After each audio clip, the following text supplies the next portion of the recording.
안녕하세요. 책 읽어드리는 제이갤러리에 오신 것을 환영합니다.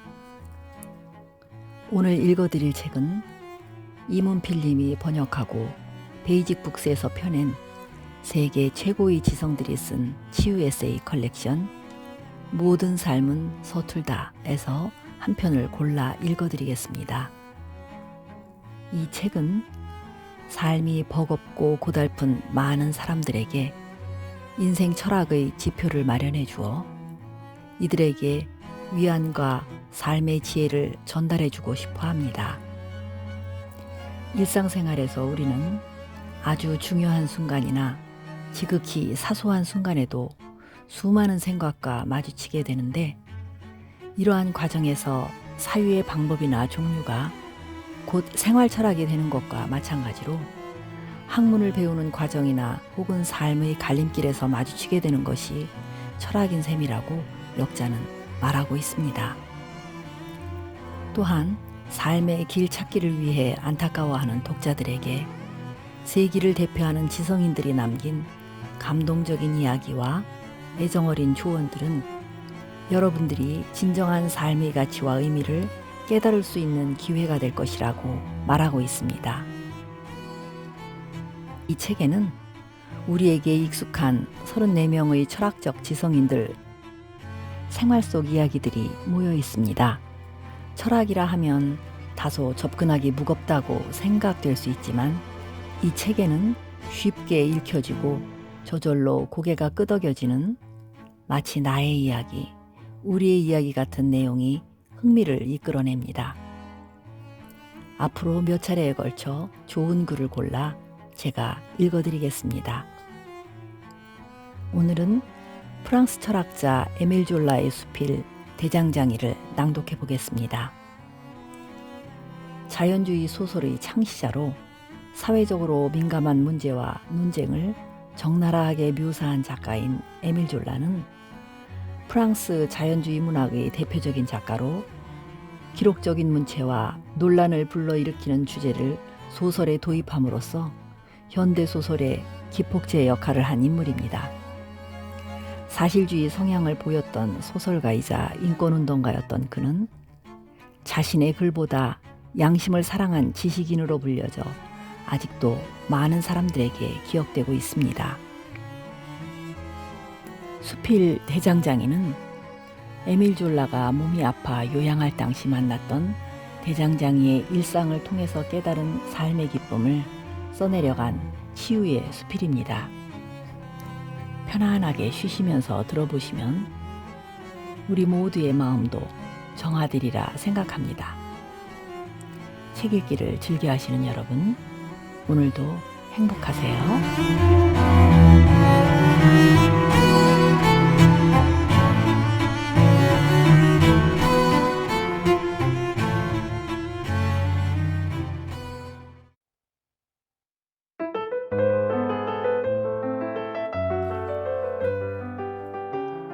대장장이.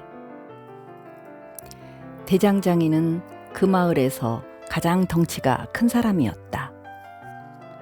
그는 새까맣게 그을린 얼굴에 검은 머리가 덥수룩했고 우렁찬 목소리에 웃음소리는 매우 호탕했다.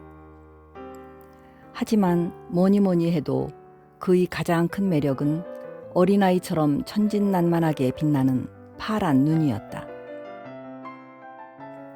오랫동안 대장간에서 일을 하느라 생긴 그의 탄탄한 근육을 보면 그가 벌써 50살을 넘겼다는 사실을 믿기 어려울 정도였다.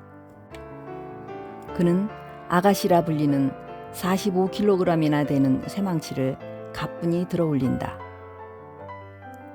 그 커다란 쇠망치를 휘두르며 쉬지 않고 마을을 몇 바퀴나 돌 정도로 힘이 넘쳤다. 나는 운 좋게도 1년 동안이나 이 대장장이와 함께 살았다. 그때 나는 병에 걸려서 요양을 해야 할 처지였다. 몸과 마음이 다 망가진 상태에서 아무런 목적도 없이 쉴 곳을 찾아다니고 있었다. 어느 날 해가 지고 날이 저물 무렵에 길을 잃고 헤매다가 우연히 그 마을로 들어서게 되었다. 나는 사거리에 처량하게 걸터앉아 잠시 쉬고 있었다. 저 멀리 불꽃이 활활 타오르고 있는 대장간이 보였다. 대장간 불꽃 때문에 거리가 온통 횃불처럼 밝게 빛났다. 대장간에서 쇠망치를 두드리는 소리가 마치 쇠로 만든 기마병들이 적진을 향해 달려나가는 것처럼 웅장하게 들렸다. 어느새 나는 대장간 앞으로 걸어가고 있었다. 눈을 뜰 수 없을 정도로 강렬한 불꽃이 일고 귀청이 떨어져 나갈 것만 같은 소리가 울리는 곳에서 발걸음을 멈추었다.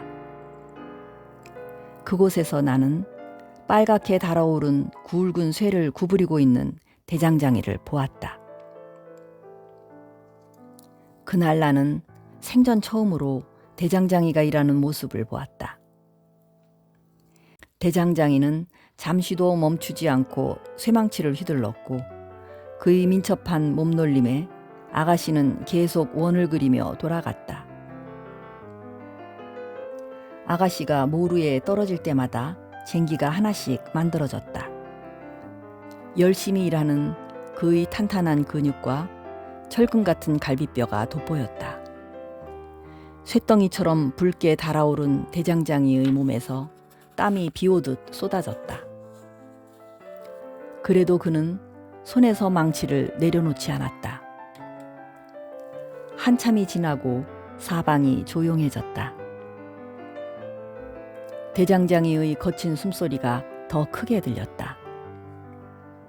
20살쯤 되는 대장장이의 아들도 그와 함께 일하고 있었다. 아들은 빨갛게 달아오른 쇳덩이를 꺼내 두드렸다. 탕탕탕탕. 그날 저녁 나는 대장간의 다락방에 짐을 풀었다. 다음 날 새벽 5시 동이 트기도 전에 집안이 떠나가라 울리는 굉음에 나는 눈을 떴다. 다락방 아래에서는 쇠망치가 벌써 춤을 추고 있었다.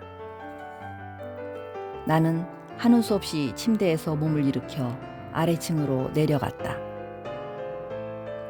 아래층에는 벌써 불이 빨갛게 달아올라 있었고 풀무도 반짝거렸다. 마치 별이 반짝이는 것처럼 파랗고 빨간 불꽃이 솟아올랐다.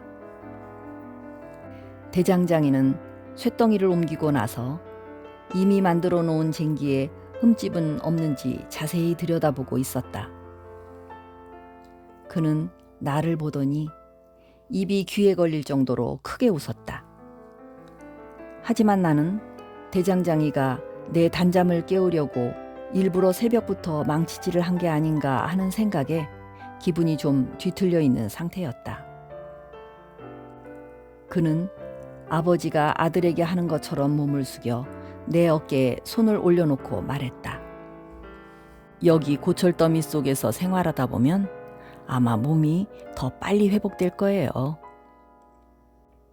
나는 낮 동안 거의 대장간 안에서 지냈고 추운 겨울이나 비 오는 날에는 온종일 대장간 안에만 있었다. 나는 육체노동의 매력에 푹 빠져버렸다.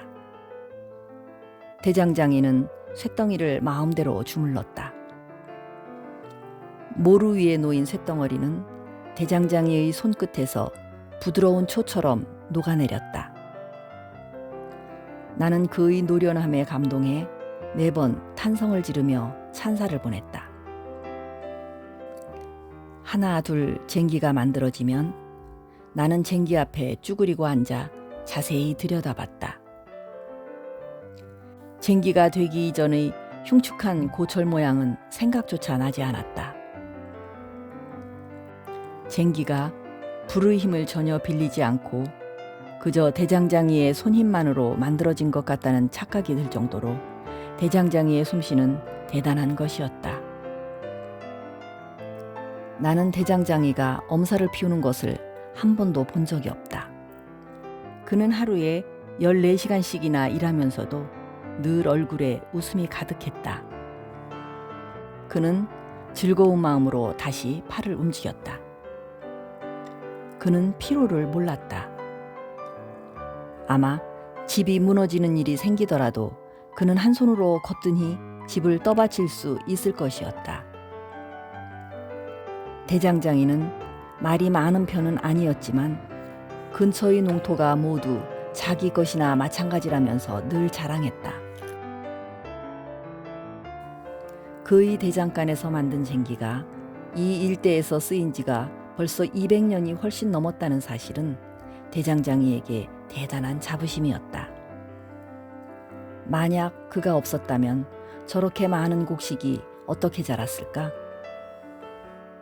들판은 5월에는 푸른빛으로 7월에는 황금빛으로 물든다.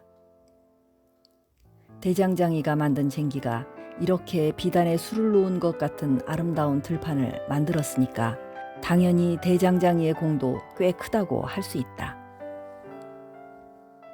여름에는 대장간 문을 늘 열어놓으니까 풀꽃 향기가 바람에 실려와 무척이나 상쾌했다. 게다가 석양이 질 때 문 앞에 나가면 광활한 계곡을 훨훨 날아다니는 새들도 볼 수 있었고 채소밭이 끝없이 펼쳐진 멋진 풍경도 감상할 수 있었다. 그래서 더욱 행복해지곤 했다. 대장장이는 자식을 사랑하듯 농작물을 사랑했다. 예컨대 햇살이 좋은 날에는 어린아이처럼 신나했고 구름이 잔뜩 낀 날에는 아쉬움에 눈물을 흘릴 정도였다. 그는 저 멀리 자신의 등보다도 작아 보이는 토지를 가리키며 언젠가는 그 귀리밭을 가꿀 쟁기를 꼭 만들겠다고 나에게 말했다. 농번기가 되면 가끔 대장장이도 쇠망치를 내려놓고 대장간 밖으로 나가 손으로 햇볕을 가리고 들판 여기저기를 둘러본다. 나는 그가 만든 수많은 쟁기로 논밭을 일구는 것을 본다. 쟁기를 매단 손은 마치 천군만마를 등에 업은 장군처럼 앞으로 나아가며 밭을 일군다. 햇빛 속에서 쟁기는 은빛으로 반짝이고 대장장이는 나에게 손을 흔든다. 나는 그가 만든 쟁기가 얼마나 신성한 노동을 하고 있는지 실감한다. 그 신성한 노동의 현장을 바라보며 나는 무한한 행복을 느꼈다. 나는 대장간의 소란스러움이 좋다. 나는 쇠망치가 모루를 두드리는 소리가 좋다. 그 소리를 들으며 나는 인생의 참맛을 느낀다. 풀무의 우렁찬 소리가 방 안에 울려 퍼진다. 내 몸과 마음도 차츰 회복되어 간다. 다락방 아래에 있는 것은 모두가 땡그랑땡그랑 소리를 내는 철제 물건들이다. 그러니 내 몸 안에는 자연스럽게 철분이 쌓일 것이다. 이 철분은 약국에서 파는 약보다 더 효과적으로 내 병을 치료해 준다. 탕탕탕탕. 쇠망치 소리는 나에게 유쾌한 시계추 소리가 된다. 대장간이 조용해지면 내 머릿속도 조용해진다. 나는 아래층으로 내려와 대장장이를 바라보면서 내가 하는 일이 얼마나 하찮은 일인지 새삼 부끄러워진다. 태양이 장렬하는 오후가 되면 대장장이의 모습은 더욱 멋져 보인다. 매끈한 몸매와 탄탄한 근육이 마치 미켈란젤로가 만든 생동감 넘치는 거대한 조각상 같다. 예술가들이 그리스 사자의 몸에서 찾은 현대 조각의 선을 나는 대장장이의 몸에서 찾아냈다. 대장장이는 영웅이다. 그는 피곤을 모르는 이 시대의 아들이다. 그는 쇠망치로 연극을 하고 있다. 온 힘을 다해 아가씨를 휘두르며 즐겁게 기분 전환을 한다. 장밋빛 용광로에서 찬란한 빛이 퍼지고 우레와 같은 쇳소리가 울려 퍼지는 연극을 보면서 노동하는 사람의 고귀한 숨소리를 듣는다. 나도 모르는 사이에 노동의 위대함을 깨달았다. 나는 원래 게으르고 의심이 많은 편이었는데 대장간의 수많은 쟁기 속에서 이런 단점이 흔적도 없이 사라졌다.